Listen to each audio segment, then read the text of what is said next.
It's time to get your head out of your ass and start creating a life of no regrets. Whether you want to lose weight, get rich, or manifest a hot threesome on the beach, you're gonna wanna turn this up. This is Goals, Grit, and some woo-woo shit with your host, best-selling author and professional butt kicker, Una Duncan. Oh my goodness, Brigitte, I am so excited for this chat because I've been spending the last few days reading your book, which I was so thrilled to get an advanced copy of it. I think it actually came out yesterday. Am I right? It did. It was the first official day of the book's public life. Oh my gosh, congratulations. So can you tell people a little bit about what it is that you do? Sure. I decide what's for dinner for people. Somebody's got to do it. Dude, that is such a great one-liner because I was immediately like, yes, someone else figure that out for me. Please. I remember when I was a kid, old enough to have an opinion about what dinner is. My mom and my parents had a business at home. We lived on a farm, and my mom was so busy, but she was always cooking for us anyway. And she would come in for air in the house, sometime around 4:00 and say, okay, you guys, what do you want for dinner? And everybody would scamper away. And I totally feel her pain. And that's why I started this as a way to atone for running away when she was asking those questions in the past. And so that's the main thing I do is I offer a meal planning service that's all whole foods, plant-based, or mostly whole foods. For me, pasta is acceptable. Mm-hmm. And I run monthly workshops about nutrition, cooking topics, and also the mindset of cooking. I work at helping people find joy, gratitude, and mindfulness in the practice of cooking. It's not just about, getting food in mouths. There can be a lot more happening about cooking. So that's a really big part of my life now. Okay, so this is what fascinated me so much about your book, because you really do talk about the mindset. And it wasn't until I read your book that I realized how blocked my mindset was about cooking and food prep. And as soon as I read it, it seemed so obvious. All the things I tell people about exercising, you were telling me about cooking, because I am definitely one of these people who's like, I hate cooking. So I wanted to start off, you were obviously a big fan of cooking. And I wanted you to kind of just convince me a little bit about why we should cook. Are we just going under the assumption that if we don't cook at home, then we're not going to eat healthy enough? Is that the basic reason, or is there any kind of deeper spiritual something that you want to convince me on here? I am profoundly and deeply convinced that it is so profoundly necessary. And I could, I guess, farm that out to someone else, but it would not be up to what I think is really essential. I became passionate about that for a few reasons, but one of them increasingly for me has become health.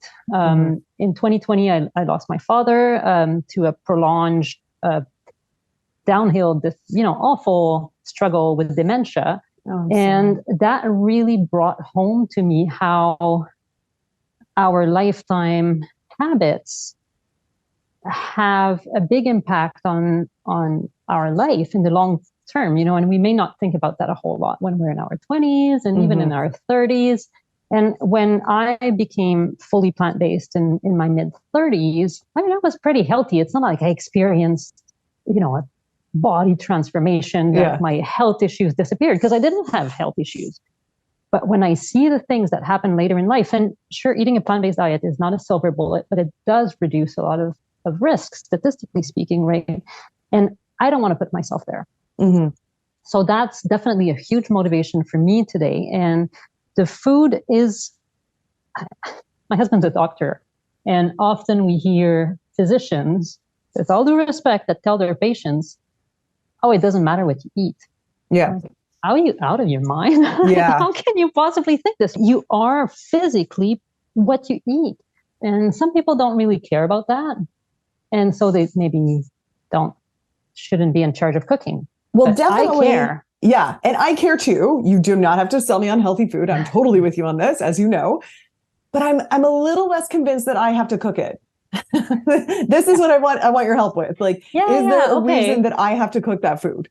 But if you have endless money, right? Which, some people do. Sure. you can hire maybe someone. It will take you quite a while to find the right person, but you can hire someone who will cook food exactly to your specifications. And they will become a friend and a confidant, and they will know how you feel and what you need, and they will cook just the right thing for you, and they will have a relationship with you, so they will make sure that the food is good, right? But you're saying like a restaurant won't do that, getting takeout won't do that, even if it's kind of pseudo-healthy takeout or pseudo-healthy prepared foods. You're like, there's something to the intimacy of preparing food with love. Yes, it's perhaps a classic Buddhist thing, even, that, the love you put in the food continues into the food. But I mean, think of the working conditions in restaurants. I mean, people are hardly scraping by. They're there to do their job, but they're not there to put the love in the food necessarily. Right, the other thing we have to realize is that all the companies that sell food to us, for the vast majority of them,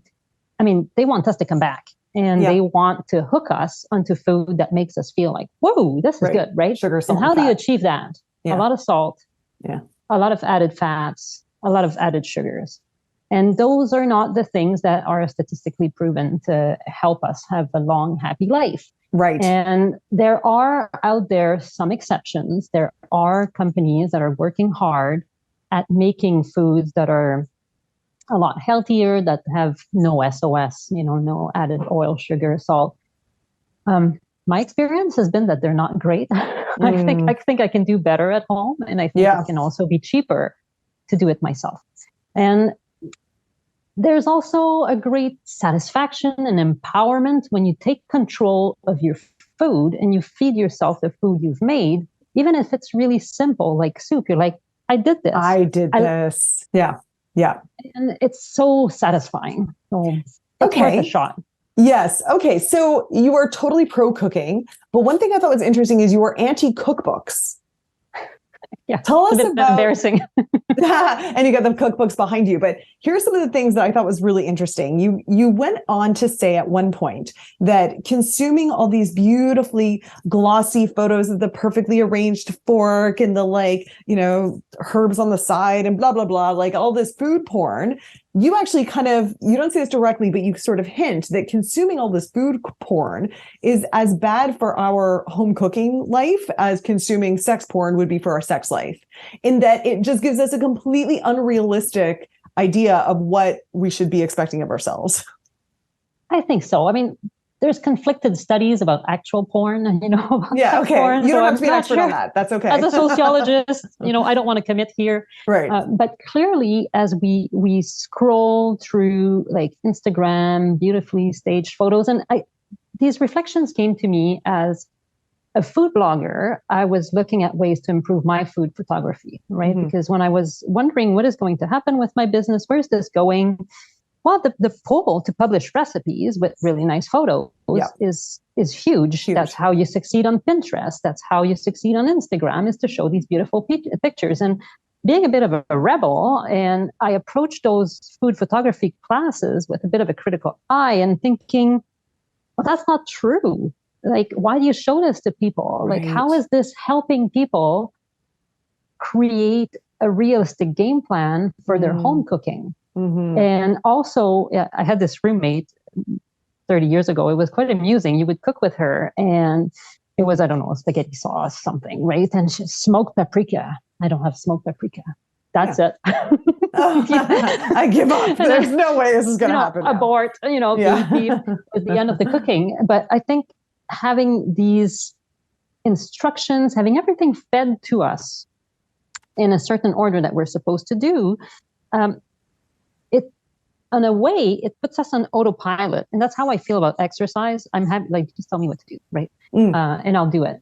But for cooking, I don't think it's a sustainable way to go, that you constantly have to be told what to do, because maybe your fridge won't fit the specifications of the recipe. Maybe your family is allergic to some things, or you just don't have the exact time to cook the exact thing.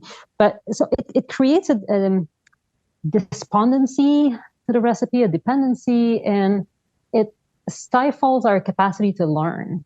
When you're doing your own thing and paying attention, because something you might mention later, but There's a whole chapter in the book about leaving your phone outside of the kitchen. And I love having a phone if it's like to listen to a podcast or listen to music or talk to your mom, maybe, although talking to your mom might be tricky in terms of attention. But when we're focused on what we're doing, then we can learn. We can observe what goes in. We observe what comes out. We can learn to cook by sound. That's something that really impresses my husband. Like I'm cooking, I'm chopping veggies, and I'm like, I know that there's this sound coming out of this skillet. It means like you can hear when I say all those things like I like to cook. I like don't think I like to cook. But I just do it a lot. But you can hear when there's less liquid in the skillet, right? The sound changes, and that maybe means it's time to add the next vegetable.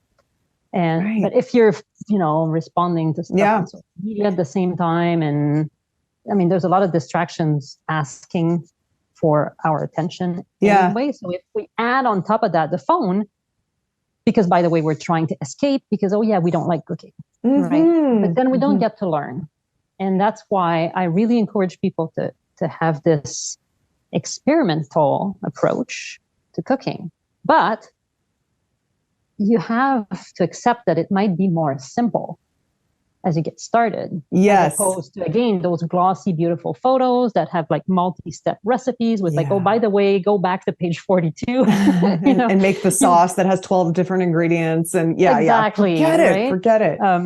So if you might start with a simple thing like making soup. Soup is very forgiving and so satisfying.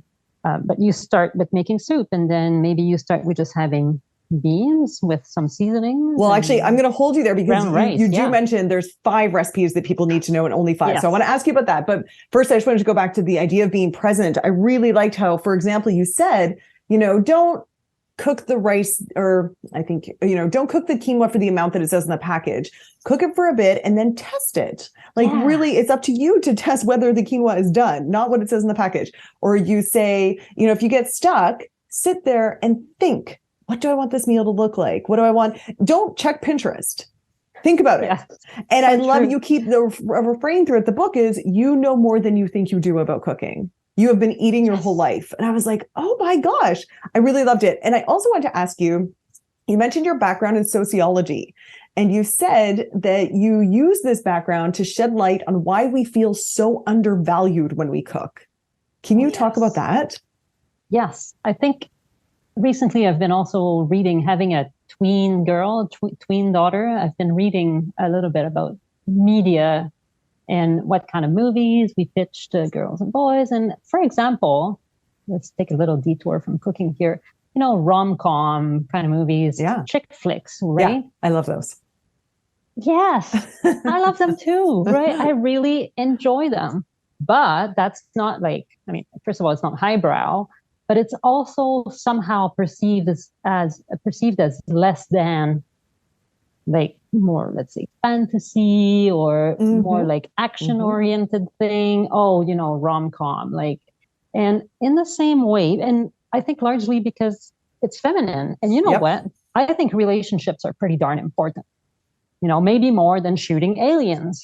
Maybe. The same. Maybe more relevant. Yeah. So in the same way, I think we've largely come to absorb these ideas that the non-remunerated activities of life, like caring for other people, a big part of which is cooking, those things are not important. Right, those are the things that moms do, right? Yeah. That we take for granted.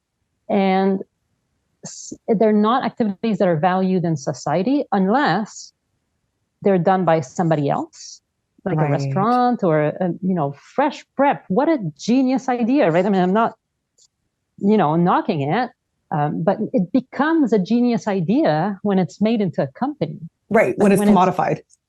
And when somebody, and when there's an exchange of money in the process, and then somebody makes profit and the shareholders are happy, right? Which is not, it's conversation for another day. But when it's just mom putting dinner on the table, you're like, that's just moms do. Right? Exactly. And I think we've come to absorb and believe that to be the truth. And we've knocked down the value of cooking the value of making food for others, the value of caring for children, for example, because they're feminine activities that moms do. And I shouldn't be caught enjoying that stuff unless it's like a chef level, cooking that's, really fancy and style in a restaurant, and it gives you Michelin stars. And in French, there's different words, for example, for a cook, a male cook and a female cook. A cuisinière is, on the one hand, it's the stove, and it's the wife, or the mom cooking at home. A cuisinier is like, it's a chef.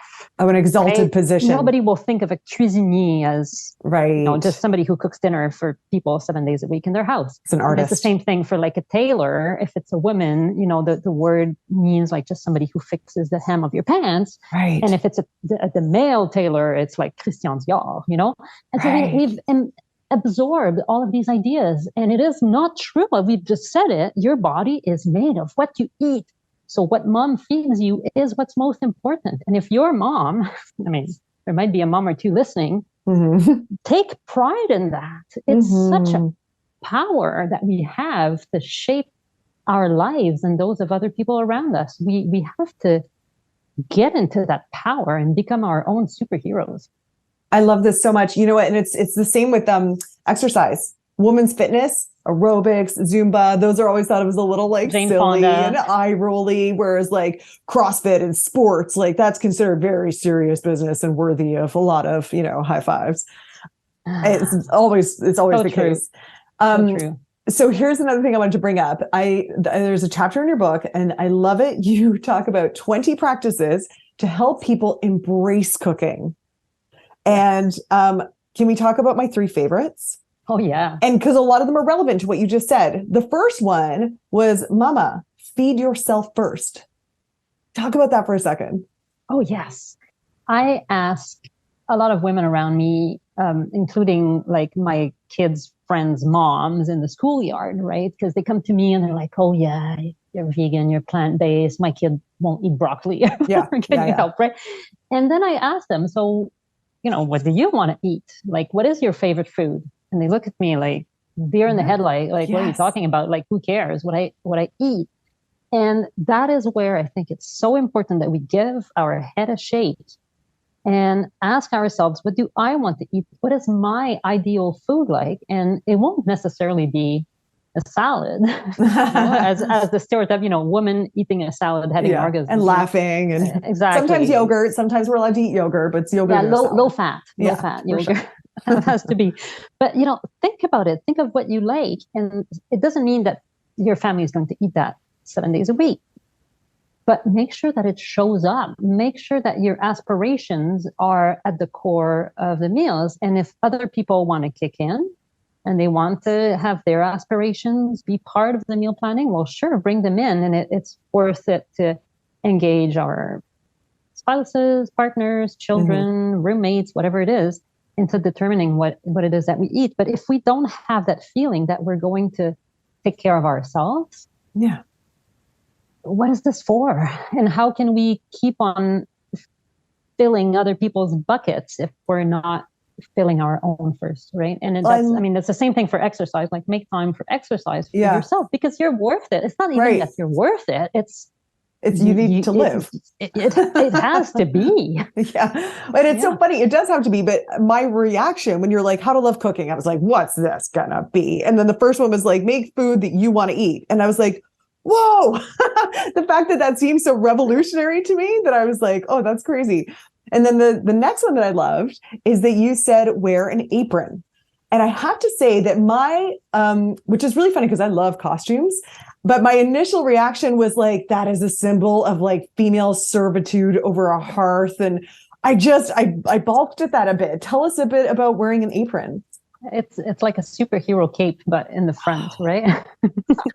It's funny you mentioned, our grandmothers. And again, see, like we think of old-fashioned female providers of food as something that we can't aspire to. And I mean, I'm all for having amazing careers and all that, right? But nourishing other people also matters. Right? I mean, there should be an award for that somewhere.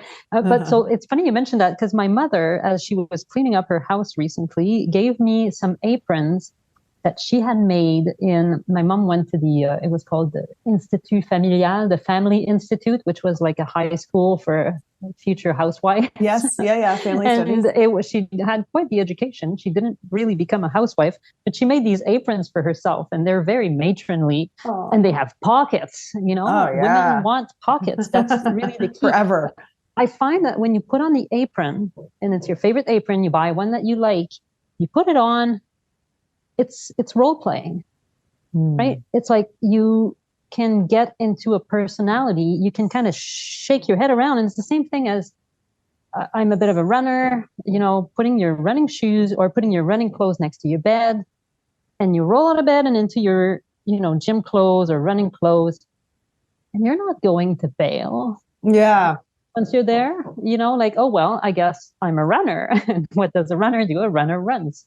And so if you have an apron on, well, you're a cook, and a cook cooks. Yeah. And you feed other people. And maybe it's like a ritual. I think I need to start a fashion line of like inspirational aprons. Yes, you do. But it is a superhero cape. And I love that. Don it and move into the role. I love this. Okay, so then my third one that I loved in this chapter, I want it. It's so good, you guys. Anyone listening, you have to go get this book to find all of the 20 ways that you will start to love cooking. I'm going to tell you my third favorite, which was high intensity interval cooking. I knew you'd like that one. Oh, I love that one. Tell us about it. Yeah, basically it works for exercise, so it's got to work for cooking too. There's a lot of metaphors also in the book from running. Some of my early readers were like, what's a 5K? But I'm a runner, so it made more sense to me. But so high intensity intervals cooking means working really hard at cooking for a set period of time and then taking a break. And I get that from writing. I'm a lifelong procrastinator, but somehow I managed to get a PhD in 4 years. And that meant a lot of, and write a book. It meant a lot of sprints. And that's the only way I work. It's like at first I resent it, but I'm like, I'm just going to do it for 10 minutes. Yeah. And then I get a 1 minute break to surf the internet. Do 2 push-ups or whatever, right? And it's this feeling that you're worried you're never going to get off the hook. You're worried when you start something that it will take forever, that it's going to be drudgery and a chore and awful. So when you say, okay, I do it for 10 minutes and then I get a 2-minute break. It's more silly, Yeah, I love it. No, it's a great mindset trick. It works in almost every area. Totally. And somewhere in that same chapter, I think I say, if you fall off the bandwagon of cooking and prepping all this, it's usually a big mess, right? To get restarted. It's not like you can just get going again because maybe your kitchen is a mess and you don't have groceries or anything. But just choose like one thing you can do for 5 minutes. And if after 5 minutes you need to stop, that's fine, right? But give yourself a chance to do it for 5 minutes. Take a break and think, do I want to keep going? Is it worth it? Okay, let's do another 5 minutes. It's a conscious decision. No one's forcing you. Absolutely. Yeah. With cooking, it's a little trickier than with exercise, because if there's things that are hot and are ongoing, well, please remember to turn off the stove, right? Yeah. If you're going to step out of the kitchen. But just like promise yourself a break. I think that's the key here. I love that. One thing that you said is that you said that cooking used to be more of a group activity. Can you explain that? Tell us a little bit about the history of that. Yeah, I think so. I think in a lot of countries, even today, that are not living in individual boxes as we do in most of the West and North, of the global North, let's put it that way. A lot of people in farmer places also cook in open kitchens, right? That are often open to the neighborhood. There's people walking in and out. Yeah. You might see your neighbors as well. If we think historically, this is a party trick. My grandmother had 17 children. Whoa. And really quickly. That's a lot of cooking. That's a lot of cooking. That's a lot of children.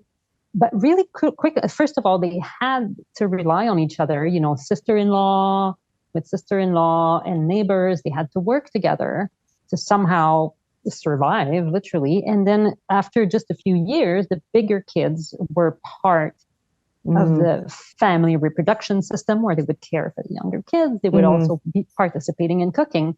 So we didn't have this isolation that we have today of one person cooking all by themselves and almost not talking about it with other people. Yeah. And what has been really transformative in my life, and what brings the most joy to me and all those practices, it's cooking with other people. And I've done it in person, which is always awesome, where we would get together and do a big batch cooking session, and we take each some of the food home. But also even doing it on Zoom is something I've really enjoyed this year with a bunch of clients. We get together every other Sunday and we cook and we chat, and it's, how's your husband? So-and-so had a sick child. Oh, you've had a new job. And so there's that neighborly approach. Of course, we're all over the map in like 5 different time zones. Yeah. But it brings a social aspect back. It also brings normalcy. Oh, there's other people cooking. Are you all cooking the same meals? When we do the cooking club, more or less, we more or less follow my meal plans, but some people will be just doing a version of it. They might be doing just like one soup and then they, check out. And other people will be staying for the whole 2 hours and doing 7 or 8 different prep steps. It really varies, but we all have something in common. Yeah. And we see that it's normal to spend time cooking. I mean, I hate saying that. Something that makes me feel really bad, that I felt really ambiguous about as I was writing the book, is that there's all these books, the best sellers. If you look at what's, the top sales on Amazon for the cookbooks, they're all like quick, easy, fast, simple I'm good with. But we're just trying to erase it as much as possible. Yes. And, get it out of the way. And a lot of the message of the book is like, yeah, you can make it quick, but you don't necessarily always want to. It depends on your specifications. I mean, you can't have it all at the same time, is what we say. And I talk about this idea also of project management, where, there's how much time you're going to invest, how much money and how much energy, and what are your specifications? What is it that you want out of the food? And if you want this really, really fancy food, I hate to break it to you, but you're going to have to spend some time. Quick and simple cookbooks, they work, but they're using, for example, I don't know, like tomato sauce from a jar, right? Or there's quick vegan cookbooks that use vegan meat substitutes, which I don't have necessarily a problem with. I prefer not to eat them. But if you want to be quick, you have to do those shortcuts from, buying pre-made things. Yeah. It's a trade-off. Yeah. I hate to say that. Like, it's not good marketing to tell people it's going to take time to cook. But know what? No one wants to hear that. It does. It true. takes time to exercise. There's no such thing as a 5-minute workout that solves all your problems. Well, you wouldn't know that by marketing, though, would you? Exactly. And it's the same thing for cooking. And we have to be critical consumers of all the ads and also the content, because at the end of the day, blog posts and cookbooks are kind of an ad as well. They're content that's there to entertain us, but also the longer you look at a blog post, the more ads you see, right? And so if the content is appealing and there's nice photos and you're like, yeah, I can do this. And then the blogger gets more income, and I'm all for bloggers getting income. Sure. That's really important. I love, some bloggers are really creative and coming up with they deserve it. New ingredients and stuff, right? But that's not what I can cook in my, Monday to Friday kitchen. On Saturday night, if I have nothing else to do, sure, I'll get into creating a feast with all these different recipes, and that'll be super fun. Right. But it's not a sustainable way for Monday to Friday. So speaking of which, would you tell us about the only 5 recipes we need to know? Because I think this is such a great hook. Tell us, what are those 5 recipes? Yeah. I'll tell you first where that came from really quickly, because when I started writing the meal plans, I was reading a lot of cookbooks, right? And I was and I realized as I was writing the recipes from the meal plan, from one plan to the next, look, it's the same thing as last week. And then I was writing the recipe for, let's say, making a chili. And then 2 weeks later, I'd write a recipe for a curry. I'm like, actually it's the same steps. Like I'm somebody who likes efficiency. So I was thinking, what kind of shortcuts can I put into my computer to write this faster? It's different spices, it's different seasonings and this and that. But at the end of the day, like it's the same structure. And sure, you could do it a little bit differently. You can do this step instead of this step first. But once you understand the structure, then you can port that same structure into creating more recipes. So what are those 5 recipes? It changes depending on the day you ask me. But roughly speaking, in the Western cooking canon of healthy vegan food, there's stir fries.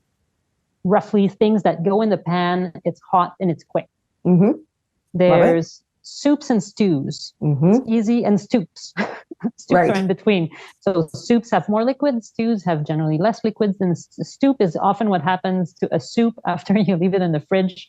And if there's like a grain, it absorbs a liquid and it's pretty thick, right? Yeah. It's great for lunches.